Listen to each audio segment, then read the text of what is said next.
Hi, I'm Jenna. And I'm Mark. And you're listening to Cincinnati Zoo Tales. Hey there, we're back. Thank you guys for joining us for another episode of Cincinnati Zoo Tales.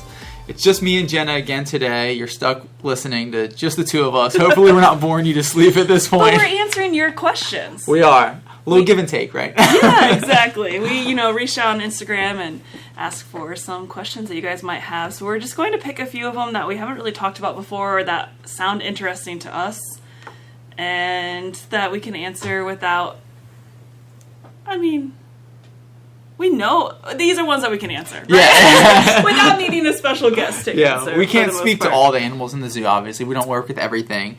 But some of these questions are kind of generalized that I ask about just zoo life in general. Some of them are kind of about specific animals that we happen to work with. So we're kind of going to pick and choose those. Sorry, we know we got a lot of question submissions, but we can't answer all of them. So we're going to touch on some of them here. Yeah, and then we can do more again at some other point. I always enjoy the Q&A. Yeah, episodes. I think these are fun for me. I hope the guests enjoy them too. Yes, hopefully. Yeah. Okay, do you want to start? You want to ask me first? Yeah. Okay. So one of our questions we got was, what is the most common food that we feed to a lot of our animals? Obviously, dietitian. We have a dietary specialist on staff, and there's a ton of food that moves through the zoo. We have various animals that need, special diets, carnivores, herbivores, omnivores. We have the whole gamut. So what's the most common food, probably?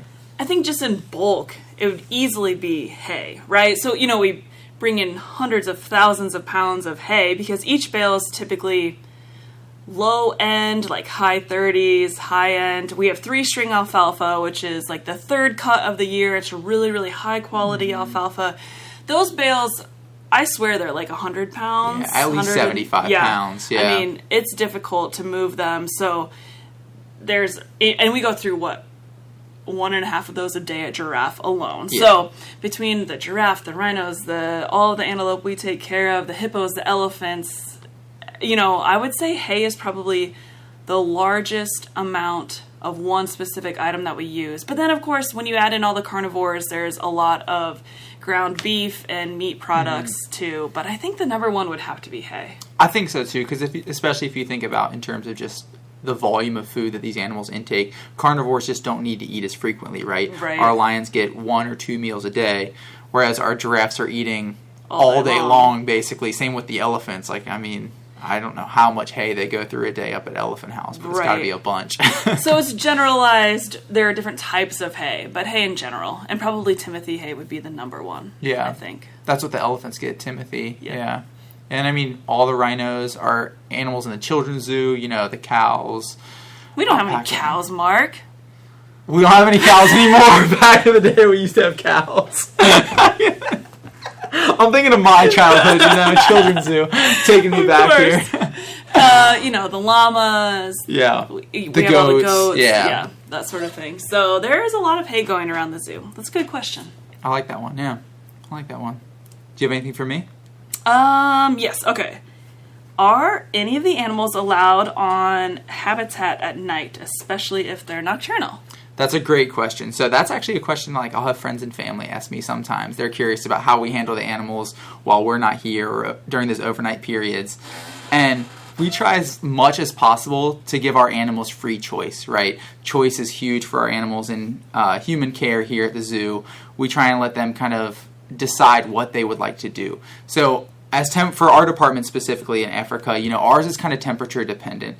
So as we get warmer nights during the summertime, we're able to give a lot of our animals access. So we call what we consider the term access means they have access to their outdoor habitat and access to their indoor habitat. So they can choose where they'd like to be. So for us, our lions, our painted dogs, our hippos, all of those animals are going to have access to the outdoor exhibit overnight. We still do have animals that unfortunately can't, for one reason or another, have access overnight. Thinking of the meerkats, for instance. We have owls all over this zoo. We have aerial predators that could easily pick off a little meerkat. So just for their own safety, they stay inside overnight. But I know a lot of other departments through the zoo also allow some of their animals to have access overnight. So it is kind of a case-by-case basis. like I said, unfortunately the setup doesn't allow for every single animal to have access overnight, but we try and give as many as possible. Yeah, and then there are some that, for example, the birds on our savanna habitat, they stay out almost all summer long unless there's going to be like horrible winds or some really bad weather. Rather than making them come in and out, they just stay out, so it's easier for them, and they seem to enjoy it, whereas our antelope species like our impala and our kudu are a little bit spookier, and we don't want them, to have to worry, and we bring them in. We can also kind of monitor what they're eating more and that sort of thing. But yeah, a lot of animals get to be outside. Yeah. And it's interesting to see which ones choose to be in and out. Usually the lions are outside when we come in the mornings if they have access. Yeah. The painted dogs are usually inside, though. Yep. Yeah, I noticed the same thing. I picked the lions. Now that we're kind of getting into the winter time a little bit, into the fall, it's changing. But during summertime, I feel like the lions are spending the vast, vast majority of their time outside, even overnight. Whereas, like you said, the painted dogs, even overnight, even if it's a beautiful night outside, they're going to they got our comfy beds that we give them inside. They got big straw beds and wood shaving beds, and they'll cuddle up into a cuddle pile, like I'm sure you've seen on exhibit too, but they love sleeping inside. Yeah, and I feel like the hippos are hit or miss. They maybe it depends on what time we come in the morning. They're probably outside more often, but if we're running 10 minutes behind, they're ready for breakfast and they're in there waiting for us. But and this is something that zoos are doing more and more. So it wasn't something that we were doing 10 years ago necessarily with lions, because we were just trying to be safe. And what if someone comes and does something really irresponsible overnight? But we have security and we have people here 24/7. So, sometimes we've mentioned before, there's some risks in this job and some decisions, and we think that giving these animals access is definitely the best thing for them. And you kind of weigh those risks, right? Like maybe, there is a 0.001% chance that someone does come in and do something irresponsible in the lion exhibit. But are we willing to let the lion's welfare suffer for that 0.001% chance that something like that could happen? Right. Yeah, you kind of weigh those benefits and risks as they come. Yeah, definitely. And then we watch the weather. So, of course, if there is something, a tornado watch or something, we bring animals in for the night. But, yeah, so most animals, or I shouldn't say most, but a lot of the animals have an opportunity to be outside overnight. So there's another question that I want to hear your answer. I think people have heard my answer plenty of times. What's the animal you're most afraid of? So I don't have this inherent fear. Growing up, I was terrified of sharks because one of my friends' older sisters forced me to watch the opening scene of Jaws. Oh, that'll do And it. I was 6 years old, and I was didn't even want to go to the bathroom because any source of water, including the toilet, scared me. Now, of course, I've mentioned many times. I've never heard that story Oh my before. gosh. That's hilarious. I can go into I'm sorry. later on. No, it was awful. But now I respect them, and I think they're amazing, and I know most animals don't want to hurt humans. It's you have to do something dumb or encroach on their space. And anyways, but birds, I do feel like sometimes they're not as trustworthy, or I don't know. Birds would be, I'm not afraid of them, but they're the ones that I maybe more hesitant around, or I'm always going to keep an eye on them. They can be unpredictable sometimes. Yeah, but I understand that. It's not like I'm ostrich are very scary. It's just, So is there an animal that you're afraid of? I mean, I do think there is some sort of balance where there is a healthy fear of some of these animals, right? Oh yeah, we are supposed to have a little bit of a fear and respect for our lions and our hippos and our painted. These are animals that could potentially do life-threatening damage if the situation were to take a turn, or if we were to do something, not follow protocol or not follow procedure or something like that. So I do think there's a healthy fear to have for some of those animals.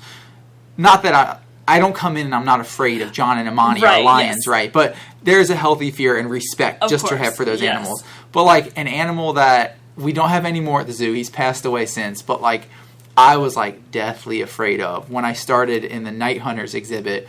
We had a fossa. His name was Willie, and he was just the most savage, aggressive animal, and I was just terrified of him. During feeding time, we would kind of slide these mice or whatever he was getting that day, a quail, some Nebraska meat, whatever it happened to be, we'd kind of slide it under the door. And during feeding time, he knew exactly what time of day it was.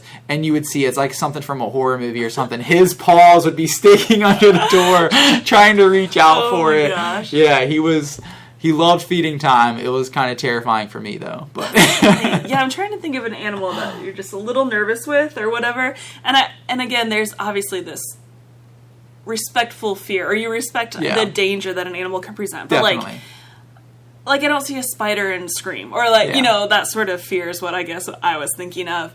But way back when we had this baby camel, and he made me a little scared, I guess. Like, he just had no boundaries, and he would run into you and run all over the place, and you'd be next to the giant adult camels and feel safer than next to this little camel. But, so yeah, I didn't guess, know how to use his weight. Like, just yes, it wasn't like he was, like, trying necessarily. I don't know, maybe he was, but he was very unpredictable, and I was a little nervous to go in with him. But, I mean, a fossa, what are they, 20 pounds? How much do they weigh? Yeah, like 25 or 30 pounds, yeah. But, so we're not talking like, this is exactly. not lion, this isn't that big of an animal, but like, just his temperament, his demeanor, he was not afraid of you at all. Yeah, exactly. Maybe that's the issue. When the animals aren't afraid of you, it makes it more difficult. Definitely.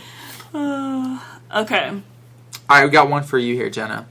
This is a hippo question. Okay. We always get hippo questions, you know, with our Princess Fiona here. How old are all of our hippos? BB is 23. She will be turning 24 in February of 2023. Tucker turned 19 in May.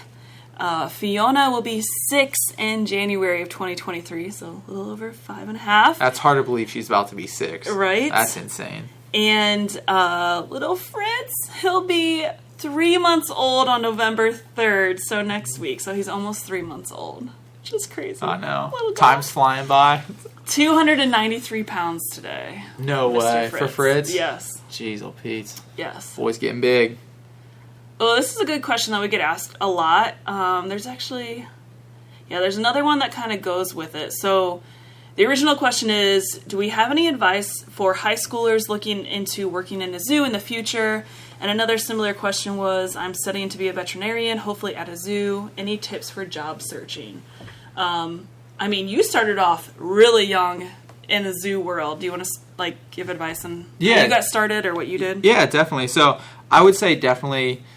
I mean, it's not always a luxury that everyone can afford because, you know, some people don't exactly have an idea of what they want to do until they get a little bit older. For me personally, I think I was a little bit of an anomaly because I knew when I was in grade school that I wanted to work with animals and I wanted to work in a zoo. So I was able to get interested when I was really young, and when I started high school, as a freshman in high school, I began the volunteering program here at the Cincinnati Zoo, and I volunteered summers all through high school. Which is awesome and lucky, too, in the sense that you had a zoo nearby with this type of program. So not everyone will have that starting in high school, but look it up if you have a zoo nearby. Definitely, yeah. Try and get interested and try and get involved with volunteering as soon as possible. Like, almost every single job that you start, well, it's not even considered a job because you're unpaid, but in the zoo field, you pretty much have to start unpaid at some point. So start volunteering, start kind of getting your foot in the door and building some relationships. Definitely would be my first advice. And I don't think I know anyone who's ever become a full-time zookeeper that didn't volunteer or at least become an intern. Yeah. Yes. Yeah, definitely. But outside of that, my biggest advice would be don't turn any opportunity down. Oh, that's good. So, advice. You may not think that you want to work in a certain section of the zoo, or you might not think you want to do education because there's a keeper job's not open, so you have to get your foot in the door in the education department or to work your way into a keeper position. Or if you are in a keeper position, you might think, I don't want to take the job in, I don't know, I'm scared of reptiles. I don't want to take a reptile position. If a reptile's position opens, you should try it. Try it out. Like, don't say no to anything. Be open-minded and give everything a try. I know that worked for me because, like, I think I've told this story on the podcast before, but I really thought I wanted to be a carnivore keeper growing up. I was obsessed with big cats. I was like, I only want to work carnivores, and that's it. And then a position had opened up in Wildlife Canyon back in the day, and I was lucky enough to get interview for it and get offered. And to be honest, when I said yes to the job, I wasn't even that excited for it because I was like, I know. In hindsight, I'm like, what was wrong with me? But I wasn't even that excited, but I was going to take it because it was a job, right? A paid job. So I took it, but I totally fell in love with it and was like, it changed my complete outlook on what I wanted to do and the animals that I wanted to work with because I loved it so much. So I would say take any opportunity you can get. Don't say no to anything. Yeah, definitely. Speaking of opportunities in Wildlife Canyon, I mean, that's pretty much why I'm still here. I had a full-time job at a fancy dog pet spa resort thing with benefits, and I left it for a 2-week temporary position in Wildlife Canyon. And it turned out to be longer than 2 weeks, but that's all they could promise me. So definitely, talk about taking advice, a risk. Right? Yes, but it worked out, obviously. But we mentioned internships and volunteering. So in college, I knew I wanted to work with animals, but I really wasn't all that familiar with the career of zookeeping. I think it might be a little more popular now and like social media and stuff, but so I did a few different internships with different animal type positions, and then volunteered while working in the education department, volunteered with animal departments, and just took every seasonal and temporary job I could get. So it's definitely something where you have to put in the work.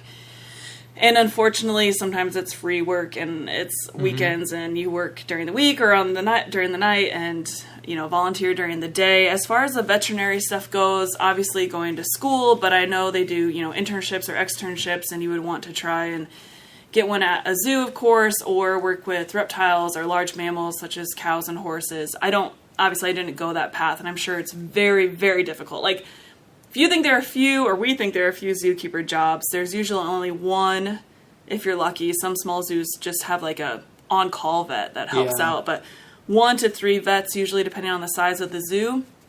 So it's definitely difficult, but we wish you luck, and definitely try, and even if you volunteer as like with the keeper staff while in school, I have no idea how you could accomplish all of that, but or just getting to know people, reaching out, coming to the zoo on the weekends, talking to keepers or volunteers as you see them just out and about is actually sometimes the way to get in. Networking is good in life in general. So. Definitely. Yeah, another one I would say is being open to travel. Like, it's something that I was lucky enough in my career to avoid, but I think most keepers here at some point have taken a job away from home, or this Cincinnati Zoo is their job away from home. Right. You know what I mean? Like, they've moved to come here for a position, or they had to move away and gain some experience at another zoo. Being open to travel is definitely one as well. Yeah, definitely. If you're willing to move, that's very, very helpful at your chances.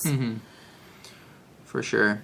All right, Jenna, I got another hippo-related question for you. Okay. Question: Hippo tusks grow so long, do the tusks ever hurt the hippos or poke through the roof of the hippo's mouth? So that's a good question, and I wish I could show you all a video or a photo as we speak. But, so just like humans, some hippo teeth are, the word straight isn't correct, but they are they're placed correctly compared to others. BB's are, knock on wood, essentially perfect. So hers are fit together like scissors. As they open and close, they self-sharpen, and they actually have pockets. If you lift up their cheeks, you can see like these pockets where the teeth fit, and doesn't hurt them. It doesn't poke them. It's like built into their gums. It's hard to describe without a photo. Yeah. Right. Yeah. I wish maybe we can share one sometime. But so as long as their teeth are growing straight or as they should, they don't have any issues. Some of you might have seen pictures of Tucker, and his teeth they're good, but he does have his front two they're ever growing. So sometimes they stick out of their mouth, and I don't know, it doesn't seem to like affect him or hurt him in any way, but it could be more difficult to pick things up if they get too long, that sort of thing. So in the wild, there's a good chance if they got really long, they could break off during a sparring, like a fighting match. Here at the zoo, we have the ability to train and work with them. So there is a tooth in Tucker's mouth that is kind of curved, and eventually it has like years and years and years and inches to grow, but it could curl towards the roof of his mouth. So we're still working on him getting comfortable with certain types of training and all of that, but that is one of our goals. We'll be able to kind of file that down if necessary. So it's a possibility for their teeth to poke the roof of their mouth, but it's more likely that the tooth is growing incorrectly. If they're fitting together as they should, then they absolutely have all the right like nooks and crannies for those teeth. Yeah. But Tucker's doing great, and I know I mentioned this before, but he does have one broken tusk, and it's above the gum line by several inches, and so he does not feel any pain. And again, hippos' tusks are there for protection, so they're used for fighting, and oftentimes they'll break. So as long as it's above the gum line, it doesn't cause them any pain. And how long do their tusks get? Oh, it depends on the animal, of course. The male's tusks get longer, and I think they can be like, over a foot, but you're putting me on the spot. I actually don't know like the longest. Do you know? Not off the top of my head. Yeah, no. I want to say maybe 18 inches would be like. Yeah, I mean Tuckers are, I would guess, 12 to 15 inches, somewhere in there. I think his are a little bit over a foot. Okay, I'll measure them. Measure them. We'll update you. We'll get back. Okay, let's do one last question. What do you think is the most underrated animal? The most underrated animal at our zoo. So I have like a very biased answer to this question because it's one of the animals that I love the most here at the zoo, and she doesn't get enough spotlight. But Icky, our saddle-billed stork, she's one of our birds that's out on our savanna habitat. Our savanna does have a lot of things going on. There's a couple different hoofstock species out there. There's almost a dozen different bird species out there. So it's easy to walk past there, and you see an ostrich, and you see a vulture, and you see an impala, and you never even saw a stork, right? It's easy, and especially because there's some nooks and crannies where the animals can kind of hide and get away in there. But Icky, our saddle-billed stork, she's the sweetest bird I've ever worked with. She's a pure walking angel. Mark doesn't like her at all. No, not at all. She's very, very sweet and people friendly. If people could see her out with us, especially in the mornings, they would definitely fall in love with her. Yeah. She's got so much personality. She just loves interacting with keeper staff. She dances around for us, and she, like, as you kind of pick up hay or whatever and put it in the wheelbarrow, she'll take the hay out, and she plays with it, and she throws it around up in the air. She kind of plays fetch and stuff sometimes. She'll take a stick out and, like, toss it and then go chase it, or if we toss it, she'll chase it, or pick up, like, the big pieces of ostrich poop. I've seen her like play out, with like, that. Yeah, thanks, I just picked that up, but thank you. I hope you're having fun. She's got a lot of personality that I don't think a lot of people would contribute to birds typically. Yeah. Right? Yeah. Oh yes, and it would be hard to see without a human out there to like watch the interaction. Definitely. Yeah. She's a lot of fun. Definitely. But I will say our zoo in general, we do have a lot of kind of nooks and crannies just around the zoo that people might miss, or an animal or a species that they might miss as they're going through the zoo, that are hidden gems, right? Like one of those for me are the aardwolves over in Night Hunters. Very cool animals. Yeah, the aardwolves, they're members of the hyena family. They're just termite. They're insectivores. Yeah, that's just the termites. most interesting thing to me about them is they are hyenas, but they're insectivores. Just insectivores. You kind of think of hyenas as pretty savage, but these guys aren't. Exactly. Like hyenas are typically really aggressive. You kind of keep your distance from them. Aardwolves are very timid. They keep their distance from you. They're nocturnal, so you wouldn't even see them during the day if you're out in the wild. Like I said, they're going to pretty much just eat termites, and that's it in the wild. Here at the zoo, one of their favorite treats is they really like hard-boiled egg, actually. Oh. Super cute watching them lick up an entire hard-boiled egg. It's adorable. And we're the only zoo in the country that has them, right? I believe so. I know back when I was in Night Hunters, we were one of 2 zoos. Oh, okay. And I know San Diego had them at the time. Okay, so maybe I can't speak to if San Diego still does, but regardless, there's only 1, maybe 2 zoos in the country where you can see them. So we're lucky right here to have them. They're a hidden gem for sure. I think something that people might miss that I think are underrated are leafcutter ants. Oh, so great one. You can go into the insect world, the insect building, and they have tubes that go across like almost half or more of the insect house, and you can watch them in these clear tubes carry their leaves back, and they're all going back and forth. They're just super, if you learn about them, we need to have an episode on them. Yeah. We've talked about that before. But they are super impressive. They are very, very fun to watch, very interesting, and easy to miss, I feel like. If you're... Yeah. I think people avoid the insect... The insect house. I was going to say, the insect house has a bad rep, and I think people will avoid it. We're necessarily calling it the right thing. But, where the insects live. Yes. Here at the zoo is fantastic. The leafcutter ants are my dad's favorite. They're my mom. What are my mom's He'll spend favorite? hours just watching the leafcutter ants. It's crazy. Yes. Yeah. Awesome. Well, for the sake of time today, we're going to wrap it up, but I have one more question. Yeah, what's up? Do you have a what can I do? I do have a what can I do. Okay. So this one is contributed by my fiance. Shout out to Sam. Yeah, shout out to Sam for this one. But she is a huge advocate for avoiding fast fashion. You know so much about this topic, Jenna, don't you? I'm hoping you can help me out with this topic, because you probably know a lot more than I do. But when it comes to fast fashion, the way kind of Sam talks about it, like, there will be plenty of stores and shops where you can get items, but they're really cheaply made. They're not going to last you long, but it's a good way to get a quick outfit if you need a quick outfit, right? If you're going out one night, you buy an outfit for one night, and you may never even wear it again, or the material might not even hold up. In general, that's just not a very an eco-friendly way to live, right? It's not sustainable. You're using something once, all the materials and water that went into making that item and textiles and all that kind of stuff. Sam's a big advocate for, if you're going to go out and buy a clothing item, just buy something of a little higher quality that's actually going to last and you will be able to use multiple times. And you're not just going to wear it once and pitch it or throw it away, whatever. But I give props to Sam because I'm definitely guilty of this. It's mostly like, oh, I'm going to save money, but I also want a cute outfit. But then you want a new one each time. And that's something that we definitely, me or people in general, like, we can wear the same outfit more than once. You can get high quality items like you mentioned and like a jacket or something to like throw over it and make it different. And it's okay if we are seen in the same thing twice. But that's definitely, fast fashion is very popular right now, or maybe has been for quite a while. But the fact of that people are noticing it and that it is an issue and it's causing pollution. I mean, these things that get worn a few times and then, I mean, hopefully they're being given to someplace like a thrift shop or something that others can buy from. But if they aren't lasting or they're getting holes and you just throw them away, you're just like contributing to the landfill. Yeah, obviously the items contributing to the landfill, but also the process and the pollution that it took to make that item, right? Like the factories where these items are made aren't helping anything either. That's a good one. I mean, Christmas will be here before we know it, so no fast fashion for Christmas is going to be a goal for me. No fast fashion. Yeah.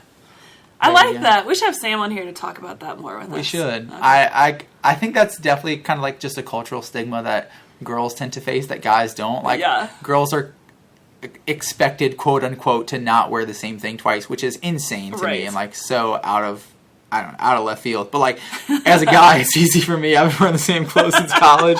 Basically, no one said a word to me about it. Maybe they just see me in the side and they're like, oh, I've seen that guy wearing the same outfit. What's wrong with him?